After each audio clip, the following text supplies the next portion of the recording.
നാളെ രാവിലെ university exam. എനിക്ക് സൂപ്പർ സ്റ്റാർ ഉണ്ടെന്നോ സ്റ്റാർ സിംഗർ ഉണ്ടെങ്കിൽ യൂണിവേഴ്സിറ്റി പരീക്ഷ മാറ്റി വെക്കില്ലല്ലോ.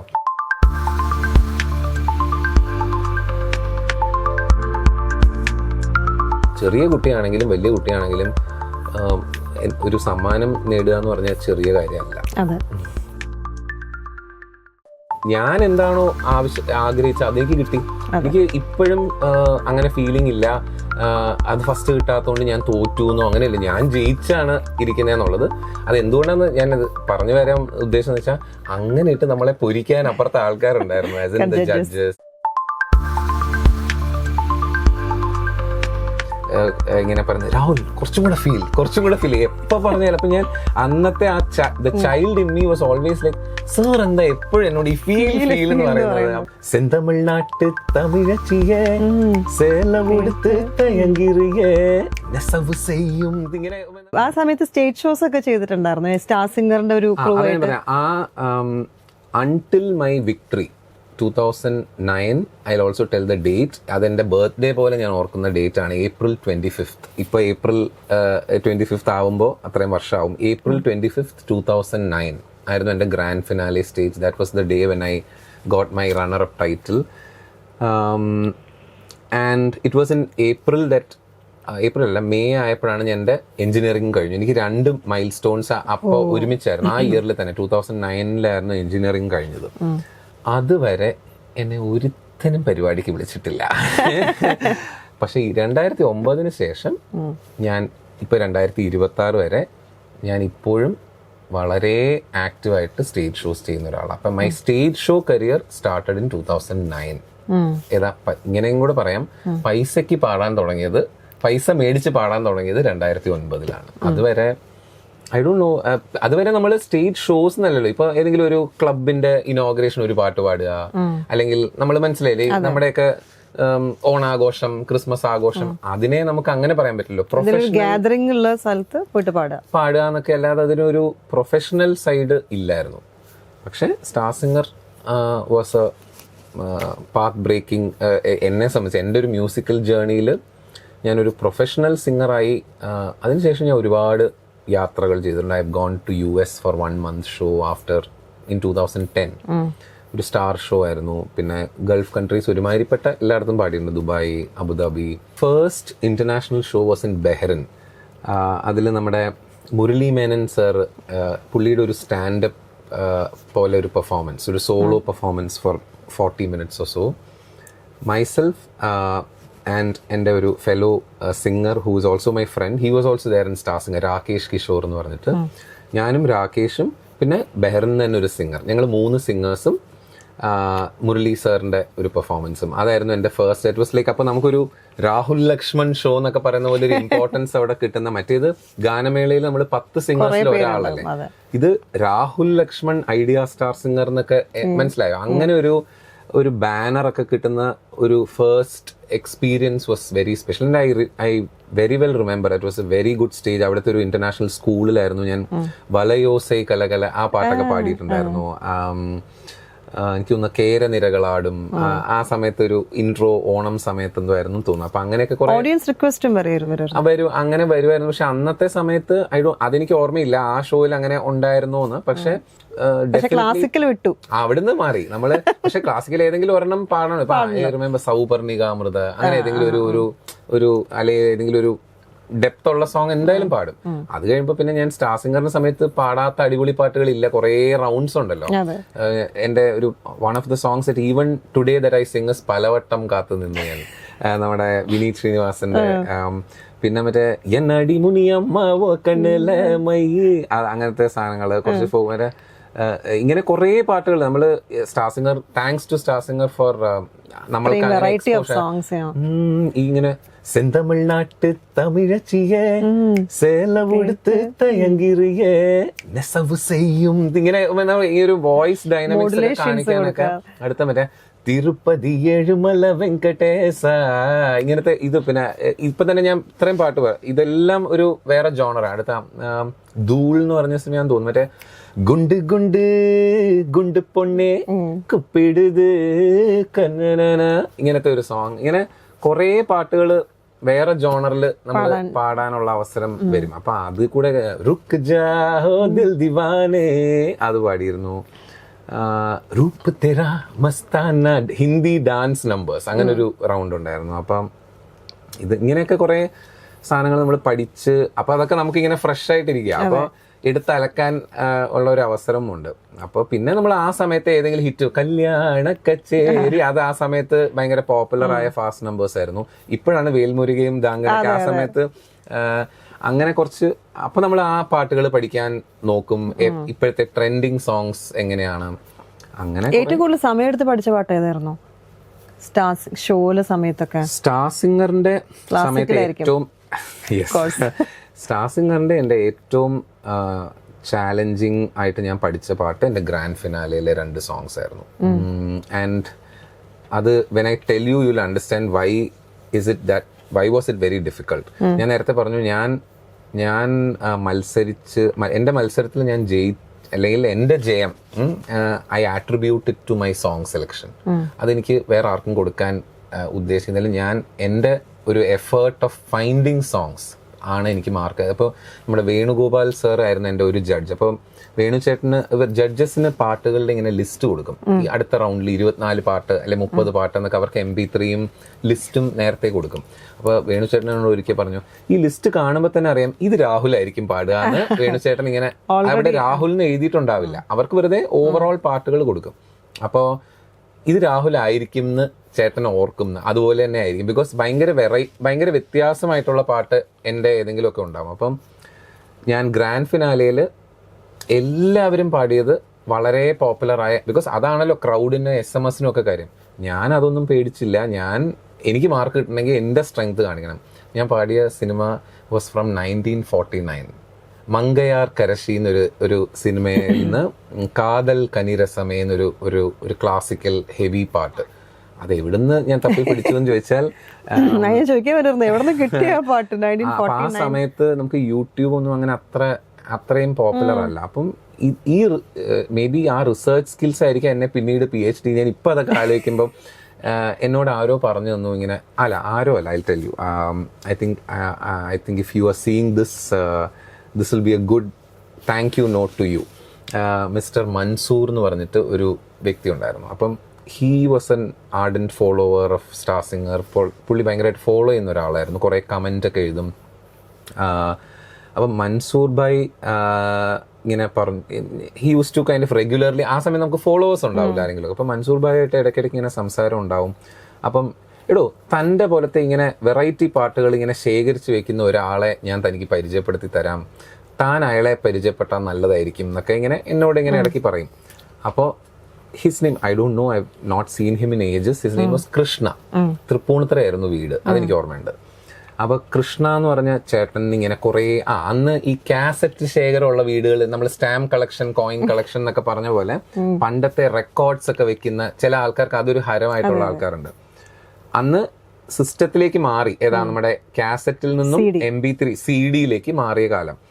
അപ്പോ താൻ വേണേ എപ്പോഴെങ്കിലും ഒന്നിങ്ങനെ കൃഷ്ണയെ ഒന്ന് പോയി കണ്ടോ, അപ്പം തനിക്ക് പറ്റിയ കുറെ സാധനങ്ങൾ പുള്ളി തരും എന്ന് പറഞ്ഞിട്ട് എനിക്ക് ഇപ്പോഴും ഓർമ്മയുണ്ട്. He had given me A CD of ഭയങ്കര റെയർ പാട്ടുകൾ. അപ്പൊ ഞാൻ ആ ഫോൾഡർ, സ്റ്റാർ സിംഗറിന്റെ തുടക്കകാലത്താന്ന് ആലോചിക്കണം, ഒരു 3rd റൗണ്ട് 4th റൗണ്ടിൽ തന്നെ ഇതെല്ലാം എന്റെ സിസ്റ്റത്തിൽ MP3യിൽ ഞാൻ ഇങ്ങനെ കോപ്പി ചെയ്ത് വെക്കും. റൗണ്ട് വരുമ്പോൾ ഞാൻ അത് പോയി നോക്കും, ഇത് അവിടെ മാച്ച് ആവും, അതെവിടെ മാച്ച് ആവും. അപ്പോൾ അങ്ങനെ ഒരു ലോഡ് റെയർ പാട്ടുകൾ എനിക്ക് ആ ഫോൾഡറിലുണ്ടായിരുന്നു. അതിൽ നിന്ന് ഞാൻ കുറേ പാട്ടുകൾ പാടിയിട്ടുണ്ട്. ഈ മങ്കയാർ കരശി പാട്ട് മാത്രം അത് ആ ഫോൾഡറിൽ നിന്നല്ല, അതിന്റെ കൂടെ പാടിയ പാട്ട് എനിക്ക് തോന്നുന്നത് ആ ഫോൾഡറിൽ നിന്നായിരുന്നു. Another song that I San in grand finale was സ്വർഗം എന്നാണ് സിനിമ, ഒരു അവാർഡ് മൂവി ആയിരുന്നു. ആസ് ഇൻ പോപ്പുലർ സിനിമയല്ല, അതിനകത്ത് 14 ലോകങ്ങളിൽ, അതും ക്ലാസിക്കൽ പോലത്തെ പാട്ടുകളായിരുന്നു. അത് രണ്ടും ആരും കേൾക്കാത്ത പാട്ടാണ്.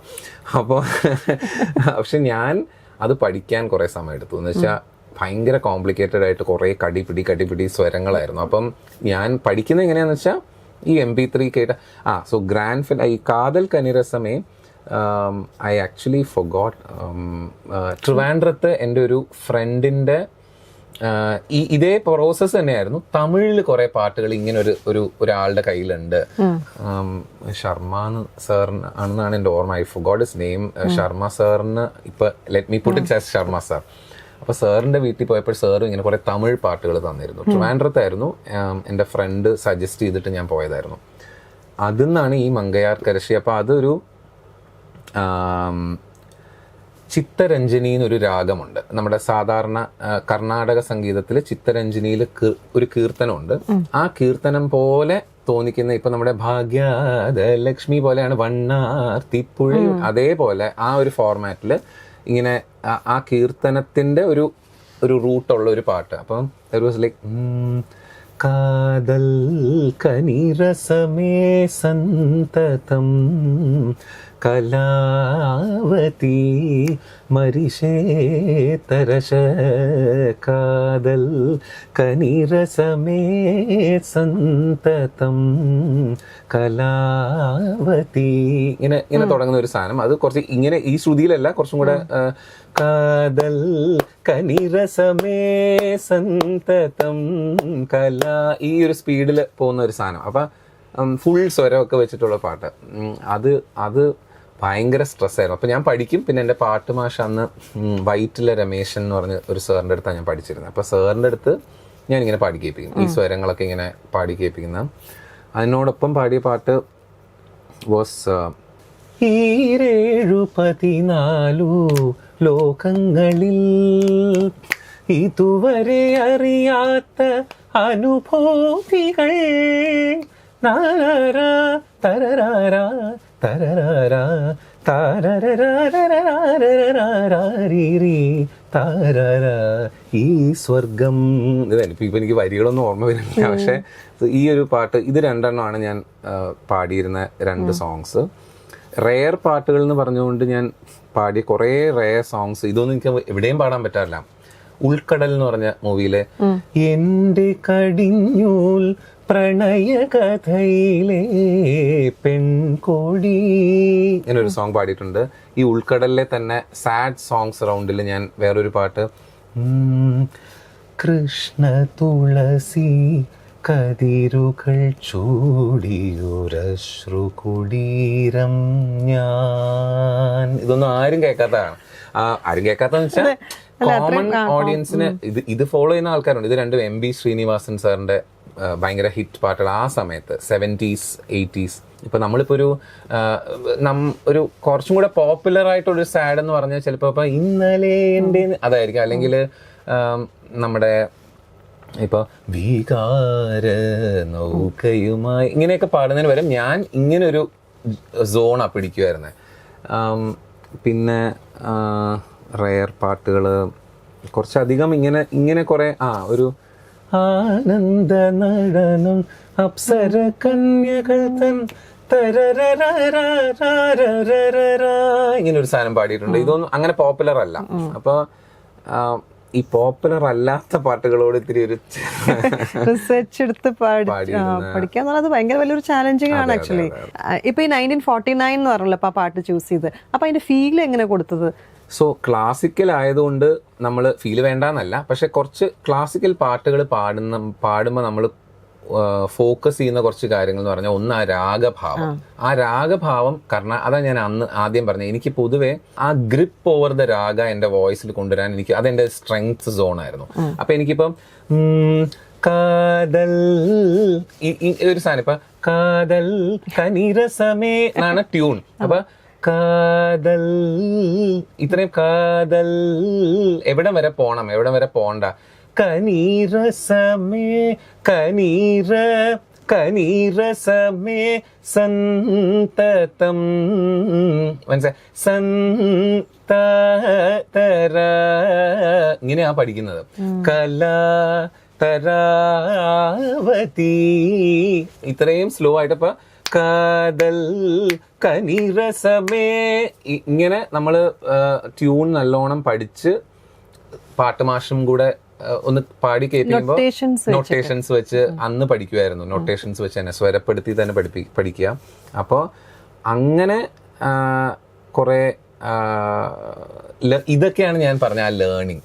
അതുകൊണ്ട് ഇപ്പൊ എനിക്കൊരു പാട്ട് നിങ്ങൾ തന്നാൽ എനിക്ക് പഠിക്കാൻ പറ്റും. നൊട്ടേറ്റ് ചെയ്യാൻ എനിക്ക് അത്ര സ്കില്ലില്ല. അതിപ്പോ കേട്ട് കാണില്ല, ചിത്ര ചേച്ചി എന്ന് പറഞ്ഞാൽ നിമിഷ ബ്ലോട്ടിംഗ് പേപ്പർ എന്നാണല്ലോ ചിത്ര. അതൊരു കഴിവ് തന്നെ. അത് പുള്ളിക്കാരിയുടെ ഒരു അത് ഷീസ് ഗോഡ്ലി. ഞാൻ ഏറ്റവും before you ask me that question ഞാൻ അതിപ്പോ തന്നെ പറയാണ്, who is your favourite singer എന്ന് വെച്ചാൽ എനി ഡേ കണ്ണം പൂട്ടി പറയുന്നത് ചിത്ര ചേച്ചി. ഞാൻ ചിത്ര ചേച്ചിയുടെ ഒരു ബിഗ്ഗസ്റ്റ് ഫാൻ. പക്ഷെ എനിക്ക് ഏറ്റവും വലിയൊരു സങ്കടം ഉണ്ടായിരുന്ന ഒരു കാര്യവും ഞാൻ പറയാം.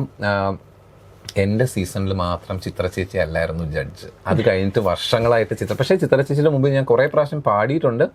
രാഹുൽ എന്ന് പറഞ്ഞാൽ ചേച്ചിക്ക് അറിയാം. അത്രയെങ്കിലും ചേച്ചി അത് തന്നെ എനിക്കൊരു വലിയ ഭാഗ്യമാണെന്ന് കരുതുന്നത്. ഇപ്പം ഞാനിങ്ങനെ ഭയങ്കര ഒരു ആർഡന്റ് ഫാനാണ്, അല്ലെ ബിഗ്ഗസ്റ്റ് ഫാൻ ഓഫ് ചിത്ര. അത് ചേച്ചിക്ക് അറിയുമോയെന്ന് എനിക്കറിയില്ല. പക്ഷേ എനിക്ക് ചേച്ചി എന്ന് പറഞ്ഞാൽ ഇങ്ങനെ ഭയങ്കര ഒരു ഐഡലാണ്. അപ്പോൾ പുള്ളിക്കാരിയുടെ ഈ സ്കില്ല്, ഈ ബ്ലോട്ടിംഗ് പേപ്പർ സ്കില്ല് അതെനിക്കില്ല. പക്ഷേ എനിക്കൊരാൾ പറഞ്ഞു തന്ന് ഞാനത് നല്ലോണം പഠിച്ചു പാടാൻ എനിക്ക് കഴിവുണ്ട്. അപ്പോൾ എനിക്കിപ്പോഴും ഓർമ്മയുണ്ട്, മിൻസാരപ്പൂവേ എന്നുള്ള നമ്മുടെ AR റഹ്മാൻ പടയപ്പ. ഞാൻ അത് ഈ കഴിഞ്ഞ സ്റ്റാർ സിംഗർ സീസണിലെ സിംഗേഴ്സ് വന്ന് കൂടെ പാടുന്ന ഡ്യുവറ്റ് ഉണ്ടായിരുന്നു. അപ്പോൾ അമൃത സുരേഷ് ആയിരുന്നു എൻ്റെ കൂടെ പാടി. അപ്പോൾ അതിനകത്ത് കുറച്ച് ടഫ് സാധനങ്ങൾ അവസാനമൊക്കെ ഉള്ളത് സ്വരപ്പെടുത്തി ഞാൻ പഠിക്കുമായിരുന്നു. അതെനിക്ക് കുറേ പേര് സ്വരം പറഞ്ഞു തരുമ്പോൾ ഞാനത് നോട്ട് ചെയ്ത് അത് തന്നെയാണ് അങ്ങനെയൊക്കെ കുറേ പഠിക്കുമായിരുന്നു. അപ്പോൾ പഠിത്തത്തിൻ്റെ കേസിൽ ടെക്നിക്കലി നമ്മൾ പഠിക്കും. പിന്നെ ഫീൽ, ഉണ്ണികൃഷ്ണൻ സാറായിരുന്നു എനിക്ക് ആ സീസണിൽ വേറൊരു ജഡ്ജ്. അപ്പം ഉണ്ണികൃഷ്ണൻ സാർ എന്നെ എപ്പോഴും ഇങ്ങനെ പറയുന്നത്, രാഹുൽ കുറച്ചും കൂടെ ഫീൽ എപ്പോൾ പറഞ്ഞാൽ. അപ്പം ഞാൻ അന്നത്തെ ആ the child in me was always like, sir എന്താ എപ്പോഴും എന്നോട് ഈ ഫീൽ എന്ന് പറയുന്നത്. അപ്പൊ ഞാനാണെങ്കിൽ ഞാൻ ഭയങ്കര ഫീലിലാണല്ലോ പാടുന്നതാണ് ഞാൻ. പക്ഷെ അതേ പറഞ്ഞ അതൊക്കെ ആ I can see the child. ഇപ്പൊ ഞാൻ ആക്ച്വലി പാടുമ്പോൾ ഞാൻ ആലോചിക്കും, യു സാർ പറഞ്ഞ എന്തൊരു കറക്റ്റാ, നമ്മൾ എന്ത് പൊട്ടയായിട്ടാ പാടിയേ. എനിക്ക് എന്റെ സ്റ്റാർ സിംഗർ അതെല്ലാരും എനിക്ക് എന്റെ സ്റ്റാർ സിംഗർ വീഡിയോസ് നിങ്ങൾ പ്ലേ ചെയ്യരുത് അല്ല, ചില ആൾക്കാർ ഫീലിന് വേണ്ടി മൂവീസ് ഇരുന്ന് കാണും. അത് ഞാൻ 1949 എന്ന് പറയുമ്പോൾ ഞാൻ അത് ചിന്തിച്ചപ്പോൾ ആ മൂവി ഇരുന്ന് കണ്ടിട്ട് പഠിച്ച പാട്ടാണ്. അതൊരു പക്ക ഡാൻസ്, അതൊരു ക്ലാസിക്കൽ ആയതുകൊണ്ട് അങ്ങനെ വിഷ്വല് കണ്ട് ഞാൻ പഠിച്ചിട്ടില്ല. But that's a good way to understand what is happening around എന്നൊക്കെ ഉള്ളത്. ഇമോഷൻസ് കിട്ടണമെങ്കിൽ, എസ്പെഷ്യലി ഇമോഷണൽ സോങ്സ് ഒക്കെ പാടണമെങ്കിൽ ആ ഒരു മൂവി കാണുമ്പോൾ യു വിൽ ഗെറ്റ് ഡെഫിനറ്റ്ലി. ഇപ്പൊ നമുക്ക് അതൊക്കെ അങ്ങനെയൊക്കെ നമുക്ക് ചിന്തിക്കാൻ പറ്റുന്നുണ്ട്. അന്ന് നന്നായിട്ട് പാടണം, നല്ല മാർക്ക് മേടിക്കണം, അങ്ങനത്തെ ഒരു മനസ്സിലായ ഒരു focus was completely on delivering the song. പിന്നെ വേറൊരു സൈക്കോളജി, ഇഫ് യു സീ, നമ്മളിപ്പോൾ ഇവിടെ ഒരു സ്റ്റുഡിയോയിൽ പാടുമ്പം നമ്മുടെ ക്യാമറ ചേട്ടന്മാരുണ്ടാവും, ദ ആങ്കർ ഉണ്ടാവും, കൂടിപ്പോയാൽ അല്ലെങ്കിൽ ഇതൊരു ഷൂട്ട് ഫ്ലോർ ആണെന്ന് വെച്ചാൽ എത്ര പേര് കാണും? ഒരു 100 എല്ലാം കൂടെ, അല്ലെങ്കിൽ 150 എന്ന് വെച്ചോ. ആ 150 പേരുടെ മുമ്പിൽ പാടുന്നതും നമ്മുടെ സബ് കോൺഷ്യസ് മൈൻഡിലുണ്ട്, ഇത് ലോകം മൊത്തം കാണുകയല്ലേ, ഞാൻ തെറ്റ് വരുത്തിയാൽ എല്ലാവരും കാണും, എല്ലാവരും എൻ്റെ തെറ്റ് കാണും. ആ ഫിയർ ഭയങ്കരമാണ്. പക്ഷെ അത് എല്ലാവർക്കും ഇല്ല. പല ആൾക്കാരുടെ അടുത്ത് പറഞ്ഞിരിക്കുന്നത് ഞാൻ ആ ക്രൗഡിനെ മാത്രമേ കാണുന്നുള്ളൂ, പിന്നീടാണ് വിചാരിക്കുന്നത് ഇത് എത്ര പേര് കാണുന്ന ഷോ ആണ്. എനിക്ക് അതൊരു ഏറ്റവും എൻ്റെ പേടിയാണ്. എന്ന് വെച്ച് കഴിഞ്ഞാൽ I cannot afford to make mistakes. അതുകൊണ്ട് തന്നെ എനിക്ക് ഏറ്റവും ബുദ്ധിമുട്ടുണ്ടായിരുന്ന ഒരു കാര്യം എന്താ പറയുമോ, ലിറിക്സ് അടിക്കാൻ. എൻ്റെ അമ്മോ, ഞാൻ എഴുതിയൊന്നും പോവില്ല. പക്ഷെ അപ്പൊ എന്താ പ്രശ്നം എന്ന് വെച്ച് കഴിഞ്ഞാൽ പാട്ട് എൻജോയ് ചെയ്യില്ല. മനസ്സിലായോ? ഫുൾ ഫോക്കസ് ഇവിടെ അടുത്ത ലൈൻ ഇതായിരിക്കില്ലേ, അടുത്ത ലൈൻ. അപ്പൊ നമ്മളിപ്പോ BG നടക്കാണ്, അടുത്ത അപ്പൊ ഇങ്ങനെയൊക്കെ അഭിനയിച്ച് നിൽക്കുക. അപ്പം മോഹം കൊണ്ടു ഞാൻ ദൂരെ തോയിണം പൂത്തനാൾ മധു തേടി പോയി, പല്ലവി കഴിഞ്ഞു. അപ്പൊ മ്യൂസിക് പോവാ അടുത്ത. അപ്പൊ ഇങ്ങനെ നിൽക്കുക, ദാഹം, അതാണ് മോഹമാണോ ദാഹമാണോ, ഇത് ഇങ്ങനെയാണ് ഒരു മ്യൂസീഷ്യന്റെ കണ്ണിൽ കത്തും മോഹം എന്നാണ് പറഞ്ഞത്. അപ്പം അങ്ങനെ തെറ്റിയിട്ടുണ്ടായിരുന്നോ എവിടെയെങ്കിലും? ഇഷ്ടം പോലെ അതിന് ഞാൻ ജഡ്ജസിന് ഒരു വലിയ താങ്ക്സ് പറയാം. അവര് ലിറിക് ഒരുപാട് തെറ്റിച്ചാൽ മാത്രമേ അവർക്ക് മനസ്സിലാവും ലിറിക് തെറ്റിയെന്ന്. പക്ഷെ അവര് അതിനെ നമ്മളെ അങ്ങനെ കുറ്റം പറയാറില്ല. എനിക്ക് അത് എൻ്റെ മേ ബി സ്കില്ല് ഇല്ലായ്മയാണോ എന്ന് എനിക്ക് തോന്നാറുണ്ട്. ലിറിക് ബൈഹാർട്ട് ചെയ്യാൻ എനിക്ക് കുറച്ച് ഭയങ്കര ബുദ്ധിമുട്ടാണ്. പക്ഷെ ബൈഹാർട്ടിങ് സ്കിൽസ് എനിക്ക് ഉണ്ട്. അതിൽ എനിക്ക് എപ്പോഴും ഓർമ്മയുള്ളത്, ഇത് എൻ്റെ പേഴ്സണൽ ഫീലിംഗ് ആണോ എന്ന് എനിക്കറിയില്ല. എനിക്ക് പഴയ പാട്ടുകളില്ലേ, ONV കുറുപ്പ് സാറിന്റെ പാട്ടുകളൊക്കെ അതൊന്നും എനിക്ക് ലിറിക്ക് തെറ്റില്ല. ഇപ്പൊ പുതിയ അല്ലെങ്കിൽ പുതിയതെന്നല്ല, എനിക്ക് ചില പാട്ടുകൾക്ക് അത് ലിറിക്ക് നിൽക്കില്ല. ഇപ്പൊ ഭയങ്കര കവിത പോലത്തെ പാട്ടുകളൊക്കെ ചിലപ്പോൾ ഭയങ്കരമായിട്ട് നിൽക്കും. അത് എനിക്ക് അങ്ങനെയായിരുന്നു. അപ്പൊ എനിക്ക് ലിറിക്സ്, അപ്പൊ ഈ ലിറിക്കിനെ നമ്മൾ ചിന്തിക്കുമ്പോൾ നമ്മൾ ആ പാട്ട് എൻജോയ് ചെയ്ത്, അതുകൊണ്ട് തന്നെ സ്റ്റാർ സിംഗറിൽ ഒരു കുട്ടിയോട് ചോദിച്ചാലും, അല്ല സ്റ്റാർ സിംഗർ എന്നല്ല, നമ്മൾ സ്റ്റാർ സിംഗറിന്റെ ഒരു പ്രൊമോഷൻ പോലെ ആണ് actually, but it's an experience. Any competition for that matter, I think you should know better. You have been speaking to a lot of people. You can ask this question to any other contestant any other singer who has participated before in any other show. Have they enjoyed singing in a competition? അത് എനിക്ക് അറിയണമെന്ന് ആഗ്രഹമുള്ള ഒരു കാര്യമാണ്. ഞാൻ ഒരിക്കലും enjoy ചെയ്തല്ല പാടുക, tension അടിച്ചാണ് നമ്മൾ ആ പാട്ട് തീർന്നു കഴിയുമ്പോൾ ഒരു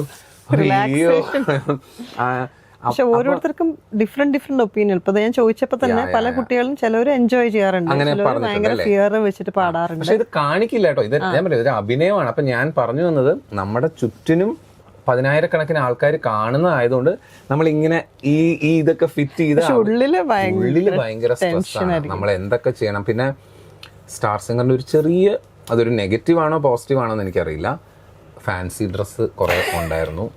നമ്മുടെ ചില റിയാലിറ്റി ഷോസിൽ ഡ്രസ്സ് വെറുതെ നിന്ന് പാടുകയെന്നല്ലേ, ഞാൻ ആവാത്ത വേഷങ്ങളില്ല. പിച്ചക്കാരൻ, സന്യാസി, എല്ലാ റൗണ്ടിനും എന്തെങ്കിലും വേഷവിധാനങ്ങൾ. അപ്പം ആ കോൺഷ്യസും ഉണ്ടാവില്ല. ഇപ്പൊ ഞാനിപ്പോ ഒരു മുണ്ടുടുത്ത് ഇങ്ങനത്തെ സാധനം, അപ്പൊ ഞാനിങ്ങനെ നടക്കുമ്പോൾ മുണ്ടിന് എന്തെങ്കിലും പറ്റുമോ, അല്ലെങ്കിൽ എന്റെ ലുക്ക് എങ്ങനെയുണ്ട്, ഇങ്ങനത്തെ കോൺഷ്യസ് പല കാര്യങ്ങളും നമ്മൾ ചിന്തിക്കും. അപ്പൊ നമ്മൾ ലിറിക്ക്, കോസ്റ്റ്യൂം, ഡാൻസ്, ചില ഡാൻസ് ഉണ്ട്, അപ്പൊ സ്റ്റെപ്പ്, ഇങ്ങനെ.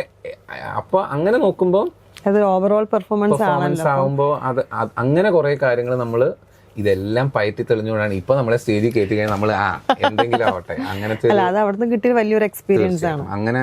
ബട്ട് ഒരു കോമ്പറ്റീഷന് നിൽക്കുന്ന കുട്ടിയുടെ പെർസ്പെക്റ്റീവില് അതൊക്കെ ഭയങ്കര ചാലഞ്ചസ് ആണ്.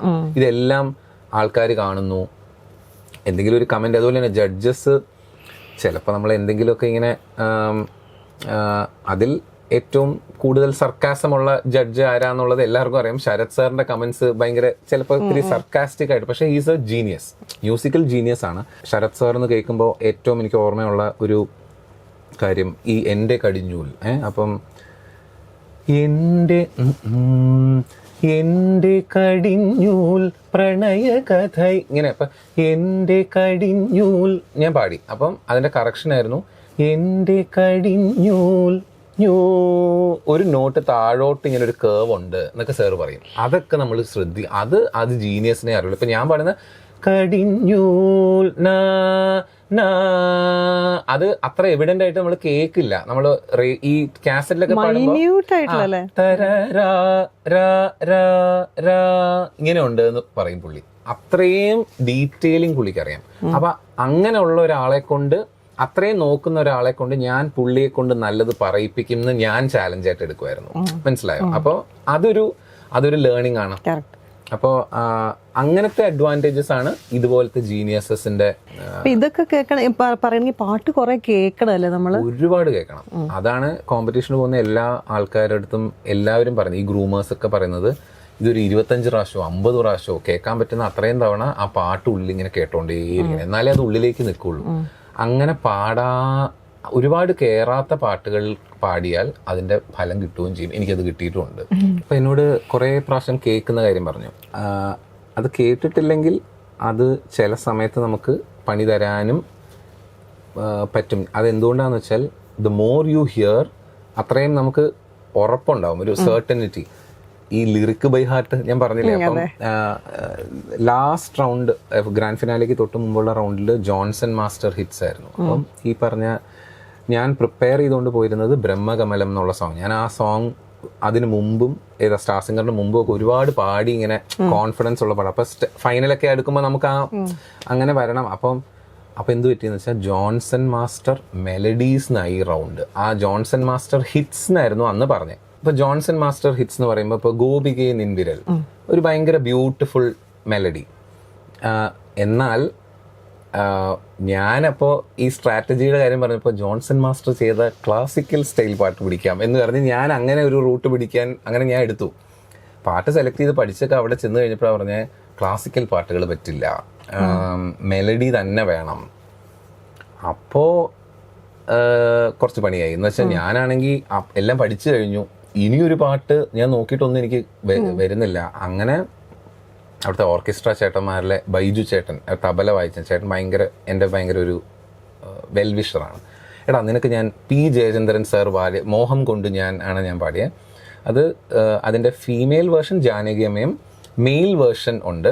ജയചന്ദ്രൻ സാർ അത് നിനക്ക് ചേരും, അപ്പം നീ അത് പാട്. അപ്പം ഞാനാണെങ്കിൽ ഈ സോങ് സെലക്ഷൻ ആർക്കും കൊടുക്കത്തില്ല, ഞാനിങ്ങനെ അതെൻ്റെ മാത്രം. വളരെ റെയറായിട്ട് ആൾക്കാർ സജസ്റ്റ് ചെയ്ത പാട്ടുകൾ ഞാൻ പാടിയിട്ടുണ്ട്. അപ്പോൾ ചേട്ടനെ വിശ്വസിച്ചുകൊണ്ട് ഞാൻ ആക്ച്വലി പാട്ട് നന്നായിട്ട് പാടി.